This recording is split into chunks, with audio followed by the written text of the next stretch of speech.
లొల్లి పెట్టిండ్రు, బొబ్బ పెట్టిండ్రు. ఇక ఓట్లయినాక ఎత్తాడు, తవ్వడు, మోయాడు. బాయి పడతాం జోరుగా చెప్తే 6 నెలల ఏమయ్యారంటే ఇక ఆయనతే రేపు అవుతుంది, ఎల్లుండి అవుతుంది, సంక్రాంతికి అవుతుంది, దీపావళికి అవుతుంది, మార్చి 31కి అవుతుంది. మార్చి 31 లేదు, మన్ను లేదు, ఏది కూడా చేసింది లేదు. మొత్తం ఆర్థిక పరిస్థితిని దెబ్బతీసింది.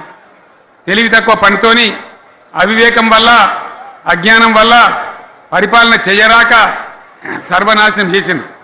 రాష్ట్ర ఆర్థిక పరిస్థితి ఎంత మంచిగా ఉండే, ఎంత బాగా పోతా ఉండే. మేము కష్టపడి కడుపు కట్టుకొని, నోరు కట్టుకొని సంవత్సరానికి 10 నుంచి 15 వేల కోట్ల ఆదాయం పెంచినాం. అనేక రివ్యూ మీటింగులు చేసినాం. ఎంత బాగా తీసుకొని పోయినాం, తెలంగాణను ఎట్లా తయారు చేసినాం, ఆ విధంగా తీసుకొని పోయినాం. ఇవాళ ఒక్క మాట మీరు అందరూ ఆలోచన చేయాలి. ఇక్కడ ఉన్న వాళ్ళు కానీ నా మనసు బాధ అవుతుంది, నా మనసు కాలుతుంది, ఇబ్బంది అవుతుంది. నా కళ్ళ ముందటనే తెలంగాణ ఇట్లా కావడం నాకు దుఃఖం కలిగిస్తూ ఉంది. నేను ఆవేదనతో చెప్తున్నా ఈ మాట. ఒక్క మాట మీరు అందరూ ఆలోచన చేయండి.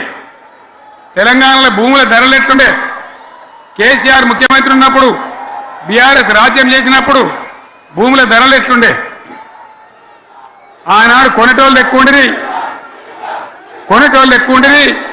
అమ్మేటోళ్ళు తక్కువ ఉండిరి.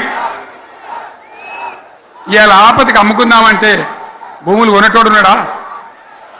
అడుగుతున్నా భూముల ధరలు ఎక్కడికి పోయినాయి?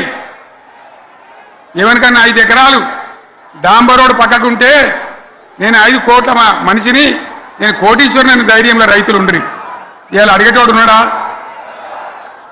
ఉన్నదా? ఒక్కటే ఏడాదిలో గింత గల్లంత అవుతుందా? కేసీఆర్ పక్కకు పోగానే ఇంత ఆగమవుతుందా? ఇంకో మాట నేను అడుగుతా ఉన్నా. కరెంటును 35 ఏళ్ళు బాధపడ్డాం. నా బావి కాడ కూడా మోటార్లు కాలిని. బీఆర్ఎస్ వచ్చినాక, నేను ముఖ్యమంత్రి అయినాక ఒక్కటే ఏడాది బావులా దాన్ని చక్కగా చేసి 24 గంటల కరెంటు ఇయ్యలే, నడవలే. రెప్పపాటు కూడా కరెంటు పోకుండా 24 గంటల కరెంటు తేలేదా? మరి మా అంత సిపాయి లేరంటే కేసీఆర్ మంచిగా ఇచ్చిన కరెంటు మీకెందుకు ఇయ్యే శాతం అయితే లేదు అని చెప్పి నేను అడుగుతా ఉన్నా. తెలంగాణ ప్రజల పక్షాన్ని అడుగుతా ఉన్నా. ఎందుకు ఇలా ప్రజల గోస ఉంచుకుంటా ఉన్నారు?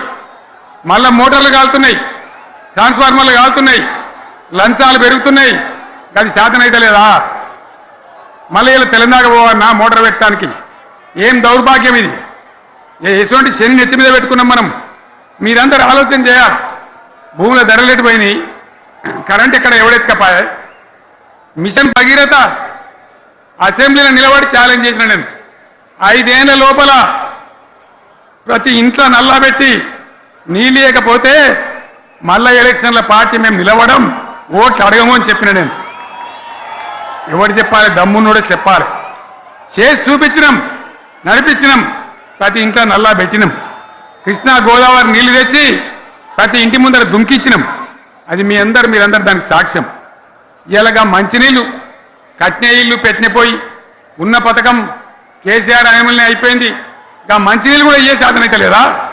మేము ఇంత సిపాయిలం, అంత సిపాయిలం అని ఎగిరెగిరి దుంకితే మాట్లాడితే మంచినీళ్ళు ఇచ్చే కూడా శాతం అయితే లేదా? మంచినీళ్ళు పోతాయి, కరెంటు పోతుంది,